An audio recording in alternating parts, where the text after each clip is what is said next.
ಆತ್ಮೀಯ ವೀಕ್ಷಕರೇ, V K digital news channel ದ್ವಾರ ಮೊಟ್ಟ ಮೊದಲ ಬಾರಿಗೆ ಕನ್ನಡದಲ್ಲಿ ಕರ್ನಾಟಕದ, ದೇಶದ, ಭಾರತದ ಶಿಕ್ಷಣ ಮತ್ತು ಉದ್ಯೋಗದ ಪ್ರಮುಖ ಅಂಶಗಳನ್ನು ನಿಮ್ಮ ಮುಂದೆ ಇಡ್ತಾ ಇದ್ದೀನಿ.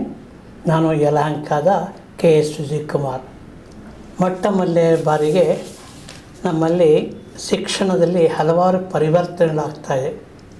ಕೇಂದ್ರೀಯ ವಿದ್ಯಾಲಯಗಳಲ್ಲಿ ಶಾಲಾ ದಾಖಲಾತಿ ಕಡಿಮೆ ಆಗಿದೆ.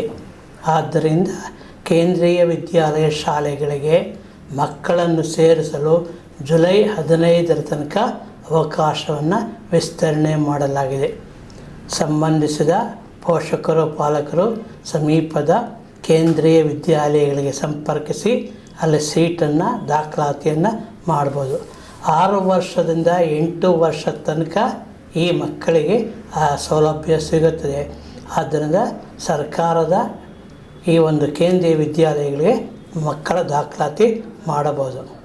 ಮತ್ತೊಂದು, ಈ ವರ್ಷ ಡಿಪ್ಲೊಮಾ ಕಾಲೇಜಿನ ಪಠ್ಯ ವಿಷಯಗಳನ್ನು ಬದಲಾಯಿಸಿದ್ದಾರೆ. ಸುಮಾರು 5 ವರ್ಷಗಳಿಗೆ ಒಮ್ಮೆ ಡಿಪ್ಲೊಮಾ ಕಾಲೇಜಿನ ಪಠ್ಯ ವಿಷಯಗಳು ಬದಲಾವಣೆ ಆಗುತ್ತೆ. ಈ ಪಾಲಿಟೆಕ್ನಿಕ್ ಕಾಲೇಜ್ ಏನಿದೆ, 44 ಡಿಪ್ಲೊಮಾ ಕೋರ್ಸ್ ಇದೆ. ಡಿಪ್ಲೊಮಾ ಕೋರ್ಸು 44 ವಿಧ ಇದೆ ಮತ್ತು ಒಂದು ಪೋಸ್ಟ್ ಡಿಪ್ಲೊಮಾ ಕೋರ್ಸ್ ಇದೆ. ಇದಕ್ಕೆ ಈ ವರ್ಷದಿಂದಲೇ ಟೆಕ್ಸ್ಟ್ ಬುಕ್ ಸಿಲೆಬಸ್ ಚೇಂಜ್ ಆಗ್ತಾಯಿದೆ ಈ ವರ್ಷದಿಂದ. ಮತ್ತೊಂದು, ನಮ್ಮ ಬೆಂಗಳೂರು ವಿಶ್ವವಿದ್ಯಾಲಯದಲ್ಲಿ 10ಕ್ಕಿಂತ ಕಡಿಮೆ ಇರತಕ್ಕಂಥ ಒಂದು ಕೋರ್ಸನ್ನು ರದ್ದು ಮಾಡ್ತಾ ಇದ್ದಾರೆ. ಯಾಕೆಂದರೆ ಮಕ್ಕಳ ದಾಖಲಾತಿ ವಿವಿಯಲ್ಲಿ, ಬೆಂಗಳೂರು ವಿವಿಯಲ್ಲಿ ಕೋರ್ಸ್ ದಾಖಲಾತಿ ಕಡಿಮೆ ಆಗಿದೆ. ಆದ್ದರಿಂದ 10ಕ್ಕಿಂತ ವಿದ್ಯಾರ್ಥಿಗಳು ಕಡಿಮೆ ಇದ್ದರೆ ಕೋರ್ಸ್ ಬಂದ್ ಮಾಡ್ತಾ ಇದ್ದಾರೆ. ಮತ್ತೊಂದು ಸುದ್ದಿ, ಶಿಕ್ಷಕರಿಗೆ ಅನ್ಯ ಕಾರ್ಯದಲ್ಲಿ ಭಾಗವಹಿಸುವ ಹಾಗಿಲ್ಲ. ಸರ್ಕಾರದ DC ಇರ್ಬೋದು, ಜಿಲ್ಲಾಧಿಕಾರಿ ಇರ್ಬೋದು, CA ಇರ್ಬೋದು, ಯಾವುದೇ ಇಲಾಖೆಯ ಸಭೆಗಳಿಗೆ ಭಾಗವಹಿಸೋದಿಲ್ಲ. ಕಾರಣ, ಶಿಕ್ಷಣದಲ್ಲಿ ಗುಣಮಟ್ಟ ಕಡಿಮೆಯಾಗಿದೆ. ಆದ್ದರಿಂದ ಪ್ರತಿಯೊಬ್ಬ ಶಾಲಾ ಶಿಕ್ಷಕರು, ಮುಖ್ಯಸ್ಥರು, ಮುಖ್ಯ ಶಿಕ್ಷಕರು ಶಾಲಾ ಅವಧಿಯಲ್ಲಿ ಯಾವುದೇ ಸಭೆ ಸಮಾರಂಭಗಳಿಗೆ ಭಾಗವಹಿಸುವ ಅಗತ್ಯವಿಲ್ಲ. ಮತ್ತೊಂದು, ಶಾಲಾ ಮಕ್ಕಳನ್ನು ಬೇರೆ ಬೇರೆ ಒಂದು ಕಾರ್ಯಕ್ರಮಗಳಿಗೆ, NGO ಇರ್ಬೋದು, ಬೇರೆ ಕಂಪನಿಗಳಿರ್ಬೋದು, ಆ ಕಾರ್ಯಕ್ರಮಗಳಲ್ಲಿ ತೊಡಗಿಸುವ ಹಾಗಿಲ್ಲ. ಇದು ಸರ್ಕಾರದ ಸುತ್ತೋಲೆಯಾಗಿದೆ. ಆದ್ದರಿಂದ ಶಿಕ್ಷಕರು ಶಾಲೆಯಲ್ಲೇ ಇರಬೇಕು. ಮುಖ್ಯ ಶಿಕ್ಷಕರು ಸಹಿತ ಯಾವುದೇ ಕಾರಣಕ್ಕೂ ಶಾಲಾ ಅವಧಿಯಲ್ಲಿ ಬೇರೆ ಕಾರ್ಯಕ್ರಮಗಳಿಗೆ ಭಾಗವಹಿಸುವ ಹಾಗಿಲ್ಲ. ಇದು ಮುಖ್ಯವಾಗಿ ಇರತಕ್ಕಂಥದ್ದು. ಶೈಕ್ಷಣಿಕ ಗುಣಮಟ್ಟ ಕಡಿಮೆ ಇದೆ. ಬೇರೆ ಬೇರೆ ಕಾರಣಗಳಿಂದ ನಮ್ಮ ಶಿಕ್ಷಕರು ಪ್ರತಿನಿತ್ಯ ಈ ಸಭೆ ಸಮಾರಂಭಗಳು ಮತ್ತು ಇಲಾಖೆಯ ಒಂದು ಮೀಟಿಂಗ್ ಅಂತಾರೆ ಹೋಗ್ತಾ ಇರ್ತಾರೆ. ಮಕ್ಕಳಿಗೆ ಪಾಠ ಮಾಡೋರೇ ಇಲ್ಲ, ಮುಖ್ಯ ಶಿಕ್ಷಕರು ಇರೋದಿಲ್ಲ, ಶಿಕ್ಷಕರು ಇಲ್ಲ, ವಿದ್ಯಾರ್ಥಿಗಳ ಶಿಕ್ಷಣ ಗುಣಮಟ್ಟ ಕಳಪೆ. ಇದನ್ನು ಪರಿಗಣಿಸಿ ಇಲಾಖೆ ಸುತ್ತೋಲೆ ಹೊರಡಿಸಿದೆ. ಬೆಂಗಳೂರು ವಿಶ್ವವಿದ್ಯಾಲಯ, ಕುವೆಂಪು ವಿಶ್ವವಿದ್ಯಾಲಯ, ರಾಣಿ ಚೆನ್ನಮ್ಮ ವಿಶ್ವವಿದ್ಯಾಲಯ ಮತ್ತು ಕರ್ನಾಟಕ ಸಂಸ್ಕೃತ ವಿಶ್ವವಿದ್ಯಾಲಯಗಳಲ್ಲಿ ಸ್ನಾತಕೋತ್ತರ ಪದವಿ ಪಡೆಯೋದಕ್ಕೆ ಅರ್ಜಿಯನ್ನು ಆಹ್ವಾನ ಮಾಡಿದ್ದಾರೆ. ಯಾರೋ ಡಿಗ್ರಿ MA ಮಾಡಬೇಕು, MSc ಮಾಡಬೇಕು, ಡಿಪ್ಲೊಮಾ ಕ್ಯಾಂಪಸ್ಗಳಲ್ಲಿ ಅವಕಾಶ ಇದೆ. ಆದ್ದರಿಂದ ಈ ಒಂದು 5 ವಿಶ್ವವಿದ್ಯಾಲಯಗಳಲ್ಲಿ ಜುಲೈಯಿಂದ ಆ ಒಂದು ಕಾರ್ಯಕ್ರಮ ಇದೆ. ಜುಲೈಯಿಂದ ಆ ಒಂದು MA ಸ್ನಾತಕೋತ್ತರ ತರಗತಿ ಪ್ರಾರಂಭ ಆಗ್ತದೆ.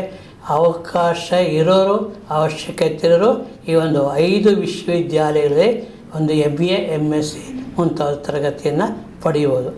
ಮತ್ತೊಂದು ಸುದ್ದಿ, ಸಾಮಾನ್ಯವಾಗಿ ನಮ್ಮಲ್ಲಿ ಏನಾಗಿದೆ ಅಂದರೆ, ಕೇಂದ್ರ ಸರ್ಕಾರದ ಇಲಾಖೆಗಳಲ್ಲಿ SLCಯಿಂದ ಓದಿದವರು, ಡಿಗ್ರಿ ತನಕ, ಪದವಿ ತನಕ ಓದಿದವರಿಗೆ ಇಲಾಖೆ ಪರೀಕ್ಷೆಗಳನ್ನು ಪ್ರತಿ ವರ್ಷವೂ ಕೇಂದ್ರ ಸರ್ಕಾರ UPSC ಕೇಂದ್ರ ಲೋಕ ಸೇವಾ ಆಯೋಗ ಪರೀಕ್ಷೆಗಳನ್ನು ಮಾಡ್ತದೆ.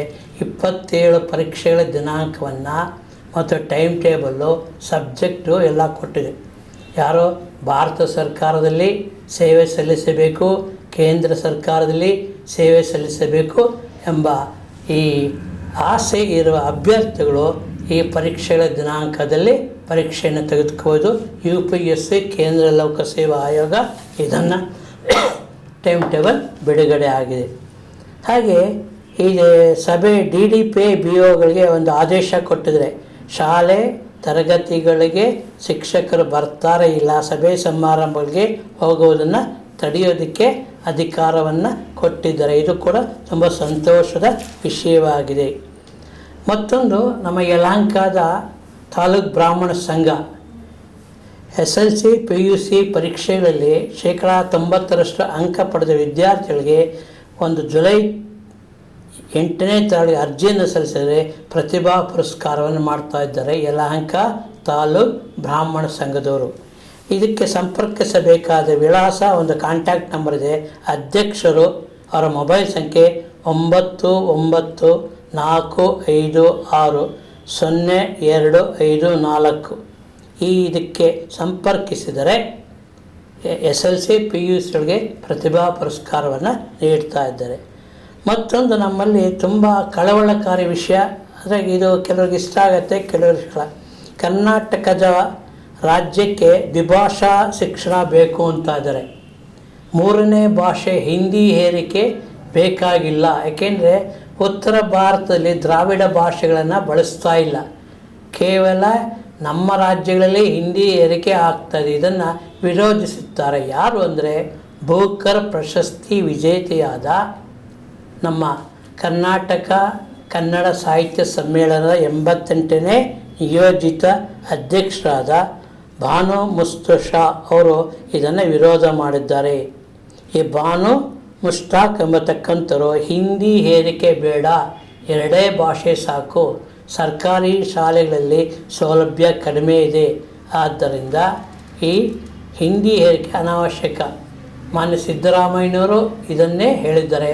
ಕರ್ನಾಟಕದಲ್ಲಿ ದ್ವಿಭಾಷಾ ಒಂದು ಶಿಕ್ಷಣಕ್ಕೆ ನಾವು ಒಲವನ್ನು ತೋರಿಸ್ತಾ ಇದ್ದೀವಿ ಅಂತ ಹೇಳ್ತಾ ಇದ್ದಾರೆ. ಹೀಗೆ ಭಾಷಾ ವಿಷಯದಲ್ಲಿ ಕೂಡ ಒಂದು ಚರ್ಚೆ ಆಗಿದೆ, ಹಿಂದಿ ಹೇರಿಕೆ ಬೇಕಾಗಿಲ್ಲ ಅಂತ ಹೇಳ್ತಾ ಇದ್ದಾರೆ. ಹಾಗೆ PUC 3ನೇ ಪರೀಕ್ಷೆ ಒಂದು ಫಲಿತಾಂಶ ಬಂದಿದೆ. 20.22% ಮಾತ್ರ ಅಲ್ಲಿ ಉತ್ತೀರ್ಣರಾಗಿದ್ದಾರೆ. ಆದ್ದರಿಂದ ಇಲ್ಲಿ ಒಂದು ನಮ್ಮ ಪರೀಕ್ಷಾ ಫಲಿತಾಂಶ ತುಂಬ ಕಡಿಮೆ ಆಗ್ತಾ ಇದೆ. ಭಾರತ ಸರ್ಕಾರದ ಈ ಒಂದು ವಿದ್ಯಾರ್ಥಿ ವೇತನ ಕೊಡ್ತಾ ಇಲ್ಲ. ನಮ್ಮ ರಾಜ್ಯದಲ್ಲಿ ಮತ್ತು ಕೇಂದ್ರ ಸರ್ಕಾರದಲ್ಲಿ ಹಿಂದುಳಿದ ಮಕ್ಕಳಿಗೆ ವಿದ್ಯಾರ್ಥಿ ವೇತನ ಸ್ಕಾಲರ್ಶಿಪ್ ಕೊಡ್ತಾಯಿದ್ರು. ಈಗ ಸ್ಕಾಲರ್ಶಿಪ್ ಅರ್ಜಿ ಆಹ್ವಾನ ಮಾಡಿದ್ರೆ, ಆದರೆ ದುರ್ದೈವ ಅಂದರೆ 9ನೇ ತರಗತಿ 10ನೇ ತರಗತಿ ವಿದ್ಯಾರ್ಥಿಗಳಿಗೆ ವಿದ್ಯಾರ್ಥಿ ವೇತನ ಕೊಡ್ತಾ ಇಲ್ಲ. ಕೇಂದ್ರ ಸರ್ಕಾರ ಹೇಳುತ್ತೆ RT ಇದೆ, RT ಆ ಕಾರಣ ಹೇಳಿ ಆ ತರಗತಿಗೆ ವಿದ್ಯಾರ್ಥಿ ವೇತನ ಕೊಡಲ್ಲ ಅಂತ. ಇದು ತುಂಬ ಅನ್ಯಾಯ ಆಗತ್ತೆ. ಪ್ರತಿಯೊಬ್ಬರು ಹಿಂದುಳಿದವರಿಗೆ ಪ್ರೋತ್ಸಾಹ ಬೇಕು, ವಿದ್ಯಾರ್ಥಿಗಳು ಬೇಕೇ ಬೇಕು. ಈ ಅನ್ಯಾಯವನ್ನು ರಾಜ್ಯ ಸರ್ಕಾರ ಮತ್ತು ಕೇಂದ್ರ ಸರ್ಕಾರ ತಾರತಮ್ಯ ಬಿಟ್ಟು ಎಲ್ಲ ವಿದ್ಯಾರ್ಥಿಗಳಿಗೆ ವಿದ್ಯಾರ್ಥಿ ವೇತನ ನೀಡಬೇಕು. ನೀಡಿದಾಗ ಒಂದು ಆರ್ಥಿಕವಾಗಿ ಸಬಲೀಕರಣಕ್ಕೆ, ಶಿಕ್ಷಣಕ್ಕೆ ಪ್ರೋತ್ಸಾಹ ಆಗುತ್ತದೆ ಅಂತ ತಿಳಿಸುತ್ತಾ ಈ ಒಂದು ವಿದ್ಯಾರ್ಥಿ ವೇತನದ ಒಂದು ಪರಿಷ್ಕರಣೆ ಮಾಡಬೇಕಾಗತ್ತೆ. ಕೇಂದ್ರ ಶಾಲೆಗಳಲ್ಲಿ ದಾಖಲಾತಿ ಕಡಿಮೆ ಆಗಿದೆ. ಆದ್ದರಿಂದ ಈ ದಾಖಲಾತಿಯನ್ನು ಕೂಡ ಈ ನವೋದಯ, ಮೊರಾರ್ಜಿ ಶಾಲೆ, ಪ್ರಧಾನಮಂತ್ರಿಗಳ ಶಾಲೆಯಲ್ಲಿ ದಾಖಲಾತಿಯನ್ನು ಪಡ್ಕೋಬೋದಾಗತ್ತೆ. ಇದು ಕೂಡ ಅವಶ್ಯಕ ಇದೆ. ಹಾಗೆ ಕರ್ನಾಟಕದ ಒಂದು ಅನೇಕ ಇಲಾಖೆಗಳಲ್ಲಿ ಈ ಹುದ್ದೆ ಖಾಲಿ ಇದೆ. ಸಾಮಾನ್ಯವಾಗಿ ಈ ಹಿಮಾಚಲ ಪ್ರದೇಶದಲ್ಲಿ ರಾಜ್ಯದಲ್ಲಿ ಹೊಸ ಕಾನೂನು ಮಾಡಿದ್ದಾರೆ. ಪ್ರತಿಯೊಂದು ಶಾಲೆಗಳಲ್ಲಿ ಪ್ರತಿನಿತ್ಯ ಪ್ರಾರ್ಥನಾ ಸಮಯದಲ್ಲಿ ದಿನಪತ್ರಿಕೆಗಳನ್ನು ಓದಲೇಬೇಕು. ಅದು ಹಿಮಾಚಲ ಪ್ರದೇಶದ ಒಂದು ಕಾನೂನು ಸರ್ಕಾರದ ಸುತ್ತೋಲೆ ಬಂದಿದೆ. ಇದು ಕೂಡ ತುಂಬ ಸಂತೋಷದ. ಮತ್ತು ರಿಸರ್ವ್ ಬ್ಯಾಂಕ್ ಅದು ಗ್ರಾಹಕರ ಸಮಸ್ಯೆಗಳ ಪರಿಹಾರಕ್ಕೆ ಆಯಾ ರಾಜ್ಯದ ಪ್ರಾದೇಶಿಕ ಭಾಷೆಗಳಲ್ಲಿ ಹೆಲ್ಪ್ಲೈನ್ ಸಹಾಯವಾಣಿಯನ್ನು ನೀಡಿದೆ. ಏನಾದ್ರು ಬ್ಯಾಂಕ್ ಸಮಸ್ಯೆ ಇದ್ದರೆ ಆಯಾ ರಾಜ್ಯ ಭಾಷೆಗಳಲ್ಲಿ ಈ ಒಂದು ಸಹಾಯವಾಣಿ ದೊರಕುತ್ತೆ. ಈ ಸಹಾಯವಾಣಿ ಸಂಖ್ಯೆ 1800, ಮತ್ತೊಂದಿದೆ 121 ಹಾಗೆ 1, 3, 2, 2 ಇದು ಕೂಡ ತುಂಬ ಒಂದು ನಮ್ಮ ಮಕ್ಕಳಿಗೆ ತುಂಬ ಒಂದು ಸಹಾಯ ಆಗತ್ತೆ. ಆದ್ದರಿಂದ ಇದು ಕೂಡ ತುಂಬ ಅನುಕೂಲಕರವಾದ ಬ್ಯಾಂಕ್ ಸೌಲಭ್ಯಗಳಲ್ಲಿ ಏನಾದ್ರು ತೊಂದರೆ ಆದಾಗ ಯಾವುದೇ ಬ್ಯಾಂಕ್ ಆಗೋದು ನ್ಯಾಷನಲೀಕೃತ ಅಲ್ಲಿ ಸೌಲಭ್ಯ ಇದೆ. ಮತ್ತೊಂದು ಸಂತೋಷ ಸುದ್ದಿ ಅಂದರೆ 6ನೇ ತರಗತಿಯಿಂದ ಹಿಡಿದು PUC ತನಕ ಮಕ್ಕಳ ತನಕ ಡಿಜಿಟಲ್ ಶಿಕ್ಷಣವನ್ನು ಸರ್ಕಾರ ನೀಡ್ತಾ ಇದೆ. ಗಣಿತ, ವಿಜ್ಞಾನ, ಭೌತಶಾಸ್ತ್ರ, ಅರ್ಥಶಾಸ್ತ್ರ, ಆಂಗ್ಲ ಭಾಷೆ ಈ ವಿಷಯಗಳಲ್ಲಿ ಮಕ್ಕಳಿಗೆ ವಾರಕ್ಕೆ 1 ದಿನ ಜ್ಞಾನ ಸೇತು ಎಂಬತಕ್ಕಂಥ ನೂತನ ಕಾರ್ಯಕ್ರಮವನ್ನು ಹಮ್ಮಿಕೊಂಡಿದೆ. ಇದರಲ್ಲಿ ಮಕ್ಕಳಿಗೆ ಮತ್ತು ಶಿಕ್ಷಕರ ಅನುಕೂಲವಾಗೋದಕ್ಕೆ ಈ ಒಂದು ಕಾರ್ಯಕ್ರಮನ ಖಾನ್ ಅಕಾಡೆಮಿ ಅಂತಕ್ಕಂಥವರು ಇದನ್ನು ಮಾಡ್ತಾರೆ. ಸುಮಾರು 28,000 ಶಾಲೆಗಳಿಗೆ ಅನುಕೂಲ ಆಗ್ತಾಯಿದೆ. ಈ ಒಂದು ಜ್ಞಾನ ಸೇತು ಕಾರ್ಯಕ್ರಮ 19 ಲಕ್ಷ ವಿದ್ಯಾರ್ಥಿಗಳು ಈ ಯೋಜನೆಯಲ್ಲಿ ಪಾಲ್ಗೊಳ್ತಾ ಇದ್ದಾರೆ. ಆಧುನಿಕ ಶಿಕ್ಷಣ, ಈ ಡಿಜಿಟಲ್ ಶಿಕ್ಷಣ ಸಿಗ್ತಾ ಇದೆ. ಇದು ಕೂಡ ಸರ್ಕಾರದ ಒಂದು ಸಹಾಯದಿಂದ ಈ ಒಂದು ಖಾಸಗಿ ಸಂಸ್ಥೆ ಖಾನ್ ಅಕಾಡೆಮಿ ಮಾಡ್ತಾಯಿದೆ. ಇದು ಕೂಡ ಮಕ್ಕಳ ಶಿಕ್ಷಣದ ಗುಣಮಟ್ಟಕ್ಕೆ ಹೆಚ್ಚು ಪರಿಣಾಮಕಾರಿಗೆ ಕೆಲಸವನ್ನು ಮಾಡ್ತದೆ.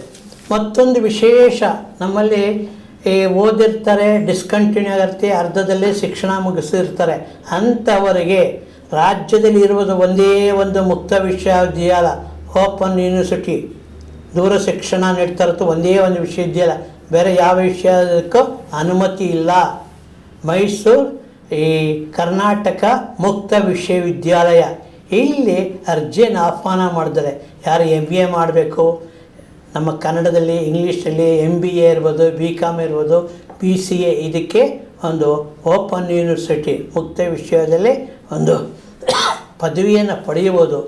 ಮೈಸೂರಿನ ರಾಜ್ಯದ ಮುಕ್ತ ವಿಶ್ವವಿದ್ಯಾಲಯ ಏಕೈಕ ಒಂದು ಶಿಕ್ಷಣ ಪಡೆಯೋದಕ್ಕೆ ಓಪನ್ ಯೂನಿವರ್ಸಿಟಿ ಇರೋ ಒಂದೇ ಒಂದು, ಅದು ಮಾತ್ರ ಕರ್ನಾಟಕ ರಾಜ್ಯದ ಮುಕ್ತ ವಿಶ್ವವಿದ್ಯಾಲಯ. ಅರ್ಜಿಯನ್ನು ಕರೆದಿದ್ದಾರೆ. ಯಾರು ಶಿಕ್ಷಣದಲ್ಲಿ ಪದವಿ ಪಡಿಬೇಕು, ಸ್ನಾತಕೋತ್ತರ ಪದವಿ ಪಡೆಯೋದಕ್ಕೆ ಅವಕಾಶವನ್ನು ಮಾಡಿಕೊಟ್ಟಿದೆ.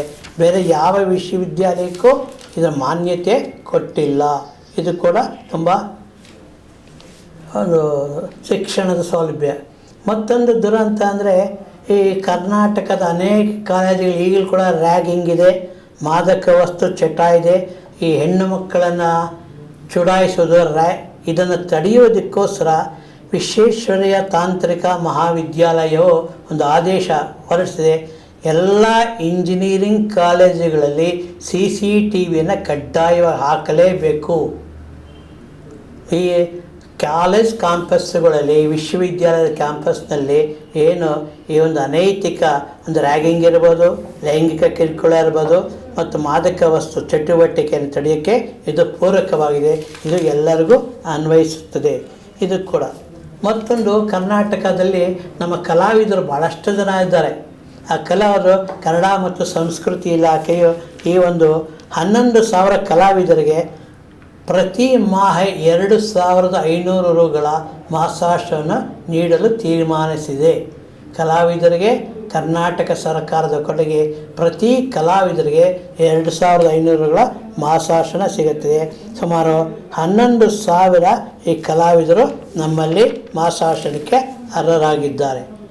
ಹೀಗೆ ನಮ್ಮಲ್ಲಿ ಏನಾಗಿದೆ ಅಂದರೆ ತುಂಬ ಒಂದು ಸಮಸ್ಯೆ ಭಾಳಷ್ಟು ಇದೆ. ಹಾಗೆ ಇದು ಮತ್ತೊಂದು ವಿಷಯ ಅಂದರೆ, ಈ ನಮ್ಮ DDP BOಗಳಿದ್ದಾರೆ, ಜಿಲ್ಲಾ ಶಿಕ್ಷಣಾಧಿಕಾರಿಗಳು ಮತ್ತು ಕ್ಷೇತ್ರ ಶಿಕ್ಷಣಾಧಿಕಾರಿಗಳಿಗೆ ಅವರ ಕಾರ್ಯವೈಖರಿಯನ್ನು ಮೆಚ್ಚಿ, ಅವರ ಆಡಳಿತವನ್ನು ಮೆಚ್ಚಿ ಶಿಕ್ಷಣ ಪ್ರಶಸ್ತಿಯನ್ನು ನೀಡ್ತಾ ಇದ್ದಾರೆ. DDP ಇರ್ಬೋದು, BO ಇರ್ಬೋದು, ಅಂಥವರು ಕಾರ್ಯಕ್ಷಮತೆಗೋಸ್ಕರ national institute of education and planning ಈ ಅಡಿಯಲ್ಲಿ ಈ ಒಂದು ಅವಾರ್ಡನ್ನು ಕೊಡ್ತಾ ಇದ್ದಾರೆ. BOಗಳು ಮತ್ತು DDPಗಳು ಇದನ್ನು ಮಾಡ್ಕೋಬೋದು. ಇದು ತುಂಬ ಅನುಕೂಲಕರವಾಗಿದೆ. ಈ ಇಲಾಖೆಯ ಅಧಿಕಾರಿಗಳಿಗೆ ತುಂಬ ಅನುಕೂಲವಾಗುತ್ತದೆ.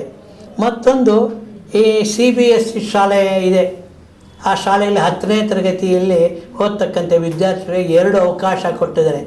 10ನೇ ತರಗತಿಯ ಪರೀಕ್ಷೆಯನ್ನು 2 ಸಲ ಮಾಡ್ತಾರೆ. ಫೆಬ್ರವರಿ 2ನೇ ವಾರ, ಮೇ ತಿಂಗಳು 3ನೇ ವಾರದಲ್ಲಿ ಪರೀಕ್ಷೆ ಮಾಡ್ತಾ ಇದ್ದಾರೆ. ಈ ಹಿಂದೆ ಒಂದೇ ಒಂದು ಪರೀಕ್ಷೆ ಇತ್ತು. ಕೇಂದ್ರ ಪಠ್ಯಕ್ರಮದ 10ನೇ ತರಗತಿಗಳಿಗೆ ಕೇವಲ ಒಂದು ಪರೀಕ್ಷೆ ಮಾಡ್ತಾಯಿದ್ರು ವಾರ್ಷಿಕ.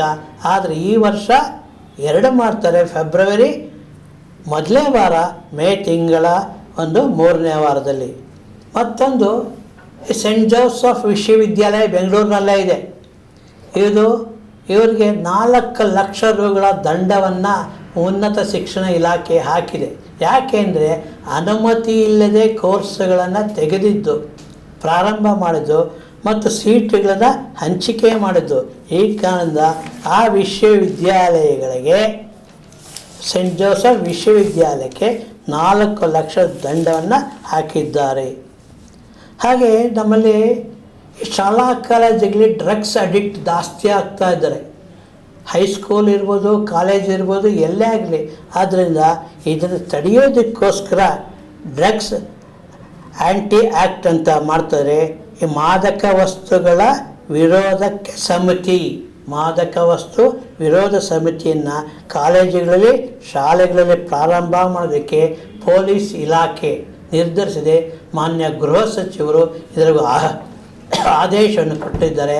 ಈ ಮಾದಕ ವಸ್ತುಗಳ ಬಳಕೆಯನ್ನು ತಡೆಯೋದಕ್ಕೆ ಒಂದು ಡ್ರಗ್ಸ್ ಅಡಿಕ್ಟ್ ಕಮಿಟಿ ಅಂತ ಮಾಡ್ತಾಯಿದ್ದಾರೆ. ಇದು ಕೂಡ ತುಂಬ ಅನುಕೂಲಕರವಾಗಿದೆ. ಹಾಗೆ ರಾಜ್ಯ ಸರ್ಕಾರದ ನೌಕರರು ಈ ಒಂದು ನಿವೃತ್ತಿ ವೇತನ ಪಡಿತಾ ಇದ್ದರು. ಹೊಸದಾಗಿ NPS ಯಾರು ಪಡಿತಾ ಇದ್ದಾರೆ ಅವರಿಗೆ OPS ಅಂತ ಆಗಿದೆ. ಆ ಕುಟುಂಬದ ಸದಸ್ಯರಿಗೆ ಪಿಂಚಣಿಯನ್ನು ನೀಡೋದಕ್ಕೆ ಇಲಾಖೆ ನಿರ್ಧಾರ ಮಾಡಿದೆ. ಯಾರು NPSಲ್ಲಿ ಕೆಲಸದಲ್ಲಿ ನಿವೃತ್ತಿ ಆಗಿದೆ, ಸೇವೆಯಲ್ಲಿ ಅಂತಹ ಕುಟುಂಬ ವರ್ಗಕ್ಕೆ ನಿವೃತ್ತಿ ನಂತರ ಕುಟುಂಬ ಪಿಂಚಣಿಯನ್ನು ನೀಡುವುದಕ್ಕೆ ಕೂಡ ಒಂದು ಅವಕಾಶವನ್ನು ಸರ್ಕಾರ ಮಾಡಿಕೊಟ್ಟಿದೆ. ಇದು ತುಂಬ, ಏಕೆಂದರೆ ಜೀವನದ ನಿವೃತ್ತಿಯ ನಂತರ ಅವ್ರಿಗೆ ಬೇಕಾಗಿರೋದೇ ಪಿಂಚಣಿ. ಆ ಪಿಂಚಣಿಯನ್ನು ಕೊಡಬೇಕು. ಆ ಕೊಟ್ಟಾಗಲೇ ಆ ಒಂದು ಜೀವನಕ್ಕೆ ಅನುಕೂಲವಾಗುತ್ತೆ. ಮತ್ತೊಂದು ಸಂತೋಷದ ನಿರ್ಧಾರ, ಕನ್ನಡ ಭಾಷೆ ಕನ್ನಡಕ್ಕೆ ರಾಜ್ಯ ಸರ್ಕಾರದ ಎಲ್ಲ ಪತ್ರಗಳು, ಕಡತ ಇರ್ಬೋದು, ಟಿಪ್ಪಣಿ ಇರ್ಬೋದು, ನಾಮಫಲಕ ಇರ್ಬೋದು, ಕನ್ನಡದಲ್ಲೇ ಇರಬೇಕು. ಇದನ್ನು ಉಲ್ಲಂಘಿಸಿದರೆ ಶಿಸ್ತು ಕ್ರಮ ಸರ್ಕಾರ ತೆಗೆದುಕೊಳ್ಳುತ್ತೆ. ಕನ್ನಡ ಭಾಷೆಯ ಅಭಿವೃದ್ಧಿಗೆ, ಬೆಳವಣಿಗೆಗೆ ಪೂರಕವಾದ ಅಂಶ ಎಲ್ಲ ಇಲಾಖೆಗಳ ಬರಹ, ಪತ್ರ, ಟಿಪ್ಪಣಿ ಕನ್ನಡ ಭಾಷೆಯಲ್ಲಿ ಇರಬೇಕು. ಇದು ಎಲ್ಲರಿಗೂ ಸಾಮಾನ್ಯ ಕನ್ನಡ ಆಡಳಿತ ಭಾಷೆಗೆ ತುಂಬ ಅನುಕೂಲಕರವಾಗತ್ತೆ. ಈ ರೀತಿ ಶಿಕ್ಷಣದಲ್ಲಿ ತುಂಬ ಬದಲಾವಣೆ ಆಗ್ತದೆ. ಮತ್ತು ಗ್ರಾಮಗಳಲ್ಲಿ ಒಂದು ವಾಚನಾಲಯ, ಗ್ರಂಥಾಲಯ ಸ್ಥಾಪನೆ ಆಗ್ತದೆ. 6599 ಹಳ್ಳಿಗಳಲ್ಲಿ ಒಂದು ಗ್ರಂಥಾಲಯ ಸ್ಥಾಪನೆ ಆಗ್ತದೆ. ಪ್ರತಿ ಗ್ರಂಥಾಲಯಕ್ಕೆ 2 ಲಕ್ಷ ರೂಗಳ ಒಂದು ಪುಸ್ತಕವನ್ನು ಸರ್ಕಾರ ನೀಡ್ತಾ ಇದೆ. ಗ್ರಾಮೀಣ ಭಾಷೆಯಲ್ಲೂ ಕೂಡ ಗ್ರಾಮಗಳಲ್ಲಿ ಈ 2 ಲಕ್ಷ ಪುಸ್ತಕಗಳ ದೇಣಿಗೆಯೊಂದಿಗೆ 6599 ಗ್ರಾಮೀಣ ಗ್ರಂಥಾಲಯ ಸ್ಥಾಪನೆ ಮಾಡ್ತಾಯಿದೆ. ಇದು ತುಂಬ ಅನುಕೂಲಕರವಾಗಿದೆ. ಮತ್ತು ಪದವಿ ಕಾಲೇಜುಗಳಲ್ಲಿ ಪದವಿ ಓದತಕ್ಕಂಥ ವಿದ್ಯಾರ್ಥಿಗಳಿಗೆ ಹೊಸ ಕೋರ್ಸ್ ಕೌಶಲ್ಯ ಶಿಕ್ಷಣ ಅಂತ ಇದೆ. ಆ ಕೌಶಲ್ಯ ಶಿಕ್ಷಣವನ್ನು ಪಡೆಯುವುದಕ್ಕೆ ಅವಕಾಶವನ್ನು ಮಾಡಿಕೊಟ್ಟಿದ್ದಾರೆ. ಹಾಗೆ ಗೆಸ್ಟ್ ಲೆಕ್ಚರರ್ಸ್, ಅತಿಥಿ ಉಪನ್ಯಾಸಕರಿಗೆ ನೇಮಕಾತಿ ಆಗ್ತದೆ. ಅದಕ್ಕೆ ಕೌನ್ಸಿಲಿಂಗ್ ವ್ಯವಸ್ಥೆಯನ್ನು ಈಗಾಗಲೇ ಮಾಡಿದ್ದಾರೆ, ಶಿಕ್ಷಣ ಇಲಾಖೆ ಘೋಷಣೆ ಮಾಡಿದ್ದಾರೆ. ಹೀಗೆ ಕಾಲೇಜು ಉಪನ್ಯಾಸಕರ ಒಂದು ನೇಮಕಾತಿ ಕೌನ್ಸಿಲಿಂಗ್ ನಡೀತದೆ. ಬೆಂಗಳೂರಿನಲ್ಲಿಯೇ ಬ್ರಿಟಿಷ್ ಸಂಸ್ಥೆಯ ಒಂದು ಶಿಕ್ಷಣವನ್ನು ಪಡೆಯೋದಕ್ಕೆ ಅವಕಾಶವಿದೆ. ಬ್ರಿಟಿಷ್ ಸಂಸ್ಥೆಗಳ ಶಿಕ್ಷಣವನ್ನು ಬೆಂಗಳೂರಿನಲ್ಲಿಯೇ ಪಡೆಯಬಹುದು. ಇದಕ್ಕೆ ಅಲ್ಲಿ ಬ್ರಿಟಿಷ್ ಸರ್ಕಾರ ಅನುಮೋದನೆ ಕೊಟ್ಟಿದೆ. ಹೀಗೆ ಪ್ರತಿಯೊಂದು ವಿಷಯಗಳಲ್ಲಿ ಶಿಕ್ಷಣದಲ್ಲಿ ಸರ್ಕಾರ ಒಂದು ಮುಂದುವರಿತದೆ. ಪ್ರತಿಯೊಬ್ಬರಿಗೂ ಅನುಕೂಲಕರವಾಗಿದೆ. ಶಿಕ್ಷಣ ಇರ್ಬೋದು, ಉದ್ಯೋಗ ಇರ್ಬೋದು, ಮತ್ತು ಸಾರ್ವಜನಿಕವಾದ ಒಂದು ಕುಂದುಕೊರತೆಗಳ ಸರ್ಕಾರ ಸ್ಪಂದಿಸ್ತದೆ. ಹಾಗೆ ಇವತ್ತು ಪತ್ರಿಕಾ ದಿನಾಚರಣೆ ಜುಲೈ 1ರ ಪ್ರಯುಕ್ತ ಗ್ರಾಮೀಣ ಪತ್ರಕರ್ತರಿಗೆ ಉಚಿತವಾಗಿ ಬಸ್ ಸೇವೆಯನ್ನು ಸರ್ಕಾರ ಇವತ್ತಿಂದ ಯೋಜನೆ ಹಾಕ್ಕೊಂಡಿದೆ. ಮತ್ತು ಮಾಧ್ಯಮ ಸಂಜೀವಿನಿ ಅಂತಕ್ಕಂಥ ಕಾರ್ಯಕ್ರಮ ಉದ್ಘಾಟನೆ ಆಗ್ತದೆ. ಪ್ರತಿಯೊಬ್ಬ ಪತ್ರಕರ್ತರಿಗೆ 5 ಲಕ್ಷ ರು ತನಕ ನಗದು ರಹಿತ ಸೇವಾ ಚಿಕಿತ್ಸೆಯನ್ನು ಸರ್ಕಾರ ನೀಡ್ತಾ ಇದೆ. ಪ್ರತಿಯೊಬ್ಬ ಪತ್ರಕರ್ತರಿಗೂ ಇದು ಅವಶ್ಯಕತೆ ಇದೆ. ಗ್ರಾಮೀಣ ಪತ್ರಕರ್ತರಿಗೆ ಉಚಿತ ಬಸ್ ಸೇವೆ ಮತ್ತು ಮಾಧ್ಯಮ ಸಂಜೀವಿನಿ ಅಂತಕ್ಕಂಥ ಕಾರ್ಯಕ್ರಮವನ್ನು ಇಂದು ಕರ್ನಾಟಕದ ವಾರ್ತಾ ಸಚಿವರಾದ ಶ್ರೀ ಸಿದ್ದರಾಮಯ್ಯನವರು ಈ ಕಾರ್ಯಕ್ರಮವನ್ನು ಉದ್ಘಾಟಿಸಲಿದ್ದಾರೆ. ಇದು ಕೂಡ ತುಂಬ ಸರ್ಕಾರಕ್ಕೆ ಧನ್ಯವಾದಗಳು, ಕೃತಜ್ಞತೆಗಳನ್ನು ಎಲ್ಲರ ಪರವಾಗಿ ಅರ್ಪಿಸುತ್ತೇನೆ. ತಪ್ಪದೇ ವೀಕ್ಷಿಸಿ VK ಡಿಜಿಟಲ್ ನ್ಯೂಸ್, ಕರ್ನಾಟಕದ ಕನ್ನಡ ಭಾಷಾ ಏಕೈಕ ಶಿಕ್ಷಣದ ಮಾಹಿತಿ ನೀಡತಕ್ಕಂಥ ಡಿಜಿಟಲ್ ನ್ಯೂಸ್ ಚಾನಲ್ ಆಗಿದೆ. ಪ್ರತಿಯೊಬ್ಬರು ವೀಕ್ಷಿಸಿ ತಮ್ಮ ಅಭಿಪ್ರಾಯವನ್ನು ಹಂಚ್ಕೋಬೇಕು, ಈ ಸದಸ್ಯರಾಗಿ ಶೇರ್ ಮಾಡಬೇಕು ಅಂತ ವಿನಂತಿ ಮಾಡ್ತಾ ಇದ್ದೇನೆ. ಮತ್ತೊಂದು ವಿಷಯ, ನಮ್ಮ ಮಡಿವಾಳದಲ್ಲಿರ್ತಕ್ಕಂಥ RS ಪ್ರೌಢಶಾಲೆಯಲ್ಲಿ ಒಂದು ಕಾರ್ಯಕ್ರಮ ಇದೆ, ಗುರುವಂದನಾ ಕಾರ್ಯಕ್ರಮ. ಆ ಕಾರ್ಯಕ್ರಮದಲ್ಲಿ ಈ ಹಿಂದೆ ಸಲ್ಲಿಸಿದ ಶಿಕ್ಷಕರಿಗೆ ಭಾನುವಾರ ಕಾರ್ಯಕ್ರಮ 6ನೇ ತಾರೀಕು ಒಂದು ಗುರುವಂದನೆ ಕಾರ್ಯಕ್ರಮ ಇದೆ. ಅಲ್ಲಿ ನಿವೃತ್ತಿಯ ಶಿಕ್ಷಕರಿಗೆ ಅಲ್ಲಿ ಒಂದು ಕಾರ್ಯಕ್ರಮ ಹಮ್ಮಿಕೊಳ್ಳಲಾಗಿದೆ. ಸುಮಾರು 28 ವರ್ಷಗಳ ಕಾಲ ನಾನು ಕೂಡ RS ಪ್ರೌಢಶಾಲೆಯಲ್ಲಿ ಶಿಕ್ಷಕನಾಗಿ ಸೇವೆ ಸಲ್ಲಿಸಿದ್ದೆ. ಇಂತಹ ನನ್ನ ಜೊತೆ ಸೇವೆ ಸಲ್ಲಿಸಿದ ಶಿಕ್ಷಕರಿಗೆ ಒಂದು ಗುರುವಂದನೆ ಕಾರ್ಯಕ್ರಮವನ್ನು ಏರ್ಪಡಿಸಿದ್ದಾರೆ ಹಳೆ ವಿದ್ಯಾರ್ಥಿಗಳ ಸಂಘ. ಇದು ಅತ್ಯಂತ ಸಂತೋಷಕರ, ಯಾಕೆಂದರೆ ಶಿಕ್ಷಣ ಆದಮೇಲೆ ವಿದ್ಯಾರ್ಥಿಗಳು ಶಿಕ್ಷಕರನ್ನ ಗುರುಗಳನ್ನ ಮರೀತಾರೆ. ಆದರೆ ಇವತ್ತು ಆ ವಿದ್ಯಾರ್ಥಿಗಳು ಶಿಕ್ಷಕರಿಗೆ ಒಂದು ವಂದನೆ ಮಾಡ್ತಾಯಿದ್ದಾರೆ. ಅದು ಗುರುವಂದನೆ RS ಪ್ರೌಢಶಾಲೆ ಮಡಿವಾಳದಲ್ಲಿ ಎಂದು ತಿಳಿಸುತ್ತಾ ಈ ನನ್ನ ಮಾತುಗಳನ್ನು ಮುಗಿಸ್ರಿ. ಮುಂದಿನ ಒಂದು ಕಾರ್ಯಕ್ರಮದಲ್ಲಿ ಹೃದಯಾಘಾತ ಹೇಗೆ ಆಗುತ್ತದೆ, ಅದರ ನಿವಾರಣೆ ಹೇಗೆ, ಅದಕ್ಕೆ ಸುಲಭ ಉಪಾಯಗಳು ಯಾವುದು ಎಂಬುದನ್ನು ತಿಳಿಸಲು ಇಚ್ಛಿಸುತ್ತೇನೆ. ಎಲ್ಲರಿಗೂ ನಮಸ್ಕಾರ. ಇದ್ದೆ ಯಲಹಂಕದ ವಿಜಯಕುಮಾರ್. ಇದು ಈವರೆಗಿನ ಸುದ್ದಿಗಳು. ಮತ್ತಷ್ಟು ಸುದ್ದಿಗಳಿಗಾಗಿ ನೋಡ್ತಾ ಇರಿ VK ಡಿಜಿಟಲ್ ನ್ಯೂಸ್. ವೀಕ್ಷಕರೇ, VK digital news YouTube channel ಅನ್ನು ಲೈಕ್ ಮಾಡಿ, ಸಬ್ಸ್ಕ್ರೈಬ್ ಮಾಡಿ ಮತ್ತು ಹೆಚ್ಚಿನ ಜನರಿಗೆ ಶೇರ್ ಮಾಡಿ.